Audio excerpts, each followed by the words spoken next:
इस ब्रह्मांड की सबसे चमकीली चीज की बात करें तो ज्यादातर लोगों का उत्तर होगा हमारा सूरज। दूसरी तरफ कुछ लोग बोलेंगे सुपरनोवा एक्सप्लोजन इस ब्रह्मांड का सबसे ब्राइटेस्ट इवेंट होता है।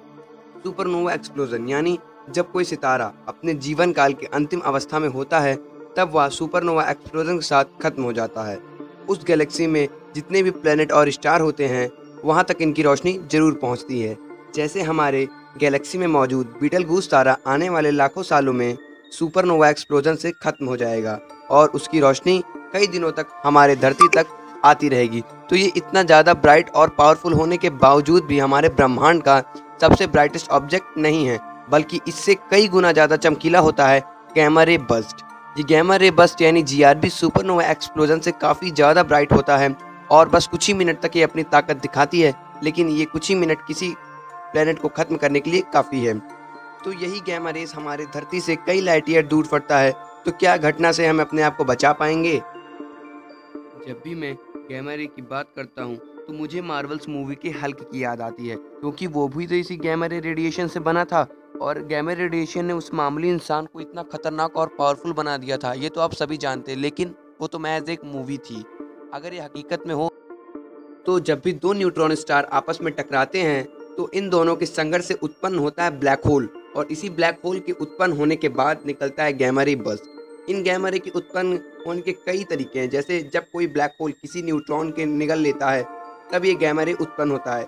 कहा जाता है धरती पर हमारे ये बर्स्ट इससे पहले भी हो चुका है, लेकिन वो आज से 45 करोड़ साल पहले की बात है, जिससे पूरी धरती से जीवन का नामो निशान मिट गया था। और ये घटना डायनासोर के आने के लाखों करोड़ों साल पहले हुआ था।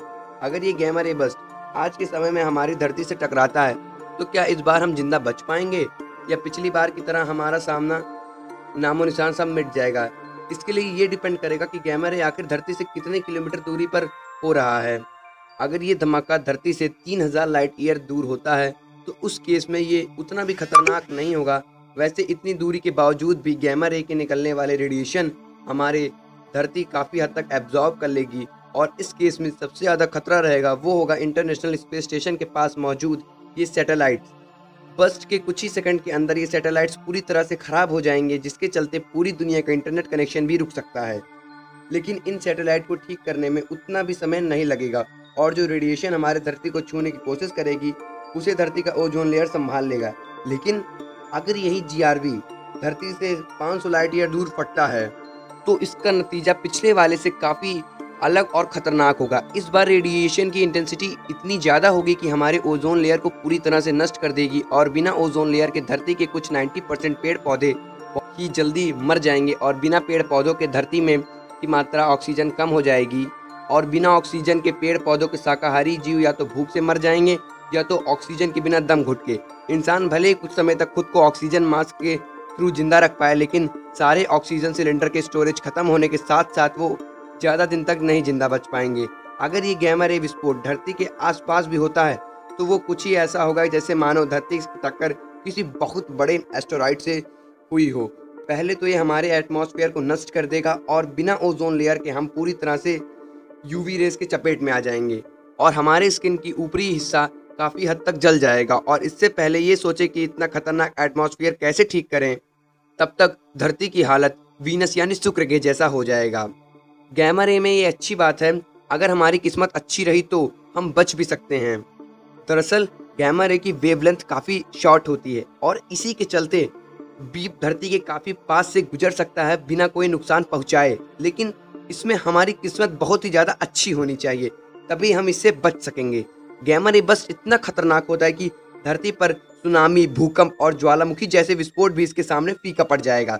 वैसे अगर ऐसा कोई विस्फोट हुआ तो उसके कुछ ही मिनट पहले हमारी सैटेलाइट उसे डिटेक्ट कर लेगी और हमको इन्फॉर्मेशन पहुंचा देगी कि बहुत जल्द धरती का सामना गैमा रे बर्स्ट से होने वाला है। लेकिन ये जानकारी हमें कोई फ़ायदा तो नहीं देने वाली है, क्योंकि ऐसी प्राकृतिक घटना से बचने के लिए हमारे पास कोई रास्ता ही नहीं है। जैसे जैसे बीम धरती की ओर आगे बढ़ेगा, फोटोन पार्टिकल्स ओजोन को नष्ट कर देगा, और ये फोटोन्स धरती पर केमिकल रिएक्शन करना शुरू कर देगा। तब धरती का आसमान किसी केमिकल रिएक्शन की वजह से धुएं से भर जाएगा, और इसमें जितनी भी कॉस्मिक रेडिएशन है उन सब से बच पाना अब नामुमकिन सा हो जाएगा, जिससे धरती के सारे इलेक्ट्रॉनिक डिवाइसेस नष्ट हो जाएंगे। और आज से 45 करोड़ साल पहले जिस तरह गैमा रे विस्फोट से जिंदगी का नामो निशान मिट गया था, इस बार भी कुछ ऐसा होगा। लेकिन सबसे अच्छी बात तो ये है कि ऐसा फिर होने में लाखों करोड़ों साल से ज़्यादा लग जाएगा, और तब तक हमारी जिंदा बचते हैं कि नहीं बचते हैं ये उम्मीद नहीं है। बट हमारी टेक्नोलॉजी इतनी आगे बढ़ जाएगी, इतनी उन्नति कर लेगी कि हम इन जीआरबी से बचने का कोई ना कोई रास्ता जरूर ढूंढ लेंगे। अगर ये वीडियो आपको अच्छा लगा हो तो इस वीडियो को लाइक और अपने दोस्तों के पास शेयर करना मत भूलें। और अभी तक आपने हमारे चैनल को सब्सक्राइब नहीं किया है तो सब्सक्राइब करके नोटिफिकेशन बेल को ऑल पर सेलेक्ट कर ले, क्योंकि हम ऐसी वीडियोस हर हफ्ते लाते रहेंगे। तो मिलते हैं अगले वीडियो में, और हमेशा की तरह थैंक्स फॉर वॉचिंग।